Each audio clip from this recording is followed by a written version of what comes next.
quoi ça sert le Téléthon? En France, chaque fin d'année depuis 1987, une grande collecte d'argent est organisée pour la recherche médicale. C'est le Téléthon. Pendant 30 heures de direct à la télé, le maximum de dons doit être récolté. Beaucoup de Français se mobilisent pour cet effort collectif. En région, dans les écoles, adultes et enfants organisent des actions en faveur du Téléthon. Courses, vente de gâteaux. Mais à quoi sert l'argent récolté? Le but premier est de lutter contre la myopathie, une maladie qui affaiblit tous les muscles du corps. Cette maladie peut prendre plusieurs formes, mais la plupart des myopathies sont d'origine génétique. Elles sont inscrites dans les gènes. Dans le cas d'une maladie génétique, il y a un problème sur un gène. Par exemple, celui qui assure le développement des muscles ne fait pas son travail. Mais pour comprendre et corriger le problème, il faut faire des recherches sur les gènes, ce qui est compliqué et coûteux. Une partie de l'argent collecté finance la recherche sur les maladies génétiques. Une autre partie sert à soutenir les malades et leurs familles.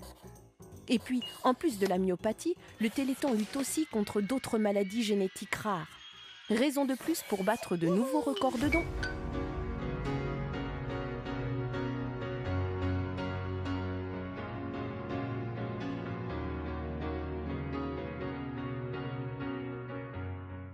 Peux-tu nous présenter ta maladie?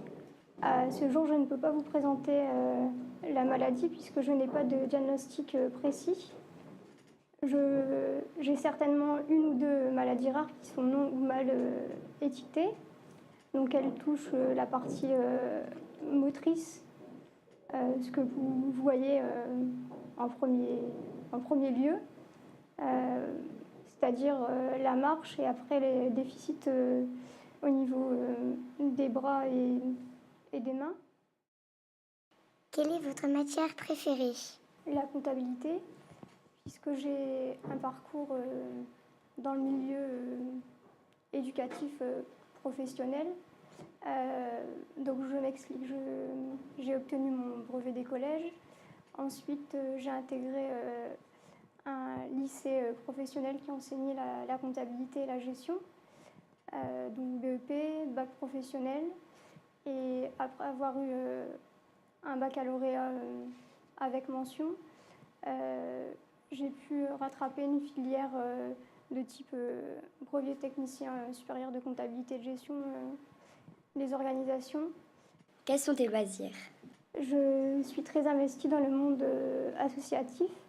Donc j'organise ou je participe à des opérations qui permettent de sensibiliser les habitants, la population au sens large au handicap, donc avec un S, et ce que ça représente au quotidien. Quelles sont vos difficultés dans la vie quotidienne?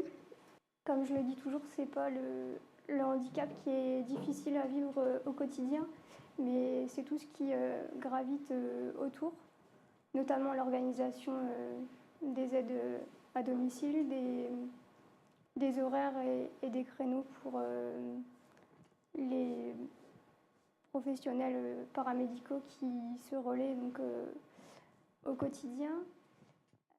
Quelles difficultés rencontres-tu dans ta vie professionnelle?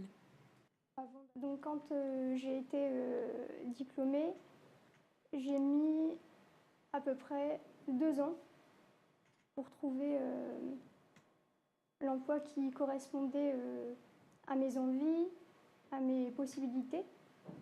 Parce qu'il faut effectivement avoir une vie professionnelle, mais il ne faut pas oublier le côté médical que ça implique de se rendre chaque jour sur notre lieu de travail. Bonjour Laure, quels sont les services qui te sont proposés pour faciliter ton quotidien?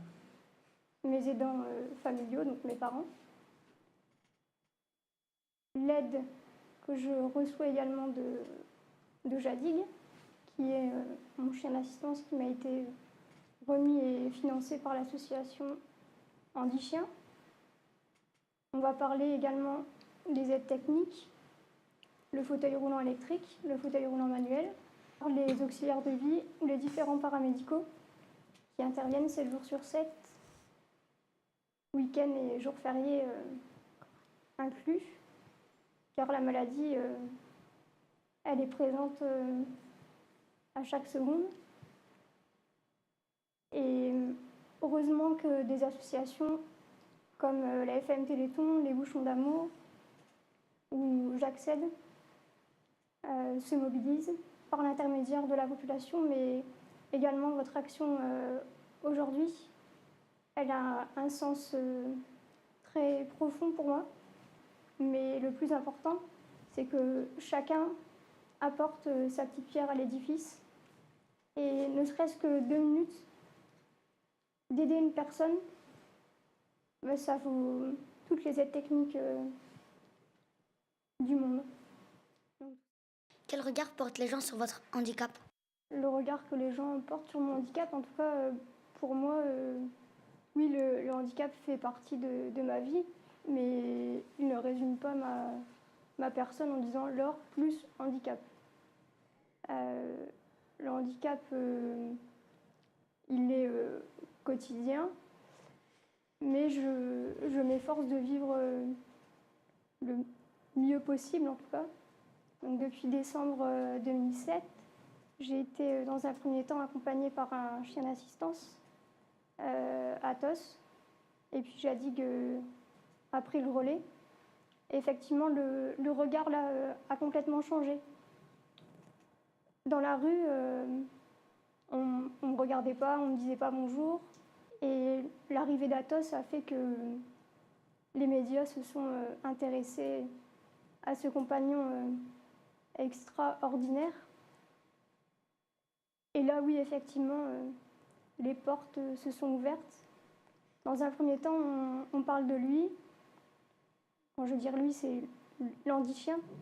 Et après, les gens se rendent compte qu'on parle, on comprend, on a une vie sociale épanouie. Apprend-on à accepter ces regards? Il n'y a pas forcément une acceptation. Comme je le dis souvent, l'arrivée d'Andy-Chien dans ma vie a changé énormément de choses. Et à mes chiens, je parle beaucoup parce que au-delà de l'aspect technique, il y a aussi l'aspect relationnel, le bien-être et le soutien psychologique. En quoi consistent les activités du Téléthon et que représentent-elles pour toi? Le Téléthon aura lieu 2 jours, donc une mobilisation sur France Télévisions, également une sensibilisation et des actions seront réalisées sur le terrain, ce qu'on appelle la force T.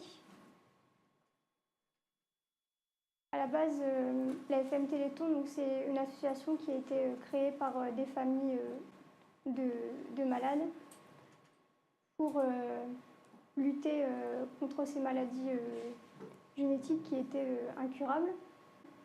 Mais pour moi, le plus important, et ce que je ressens pendant ces 2 jours, c'est mon moteur. C'est ça qui me permet en fait de tenir toute l'année. Et les rencontres que je fais depuis, je ne sais même plus.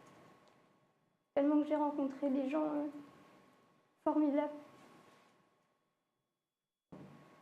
Et je voudrais vous dire merci.